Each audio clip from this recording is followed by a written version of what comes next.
பூதத்தாழ்வார். கடல் மல்லையின் கரைகளில் மோதும் மலைகளின் நாதம் ஓய்ந்ததில்லை. அதே போலத்தான் தமிழனின் பக்தி அலையும் ஓசையும் பற்பல வடிவங்களில் யுகாந்திர காலத்திற்கும் ஒலித்துக் கொண்டேதான் இருக்கும். இந்த மாமல்லபுரத்திலும் ஒரு அவதார புருஷர் தோன்றினார். அவர்தான் பூதத்தாழ்வார். முதல் 3 ஆழ்வார்களில் 2ஆம் அவர். பொய்கை ஆழ்வாரை போன்றே இவரும் தாயின் வயிற்றிலிருந்து ஜனித்தவர் அல்ல.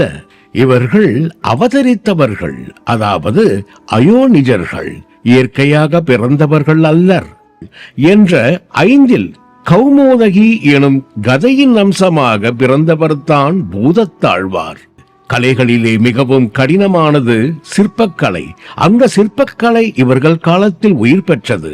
தலைச்சிறந்த பல்லவ மன்னனான நரசிம்ம பல்லவனுக்கு மகாபலி என்ற ஒரு பட்டப்பெயரும் உண்டு. அதன் பொருட்டே கடல் மல்லைக்கு மகாபலிபுரம் என்ற பெயரும் ஏற்பட்டது.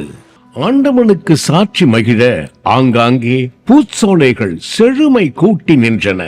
மனம் பரப்பும் மல்லிகை கூட்டத்தின் நடுவில் ஒரு குறு கத்திக் கொடி படர்ந்திருந்தது. அதன் வித்தியாசமான மனமும் காற்றில் கரைந்து ஒரு வினோத மனத்தை பரப்பியது.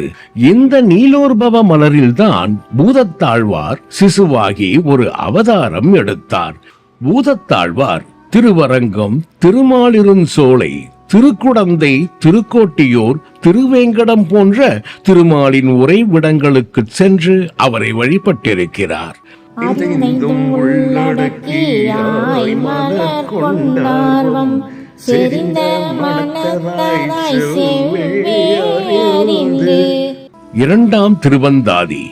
இப்படி பூதத்தாழ்வார் பாடிய 100 பாடல்கள் 2ஆம் திருவந்தாதியாக கருதப்படுகிறது. இந்த திருவந்தாதியில் ஆலகால விஷமுண்ட ஈசனுக்கும் தலைவன் திருமாலே என்று பூதத்தாழ்வார் குறிப்பிடுகிறார். திருமாலின் மீது கொண்ட அதீத பக்தியினால் அவரது பெருமையை உயர்த்தி சொல்ல வேண்டும் என்பதற்காக சொல்லப்பட்டதுதான் இது.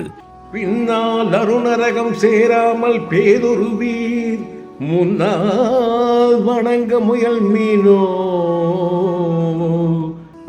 வாமனாவதாரத்தில் கார்கடல் சூழ் ஞாலத்தை எல்லாம் அளந்த திருமாலின் சேவடியை சேவித்து இறந்த பின் நரக நெருப்பில் விழும் துன்பத்தை இப்போதே தடுத்துக் கொள்ள மாட்டீர்களோ என்று மானிடத்தை நோக்கி ஒரு கேள்வியை வைக்கின்றார்.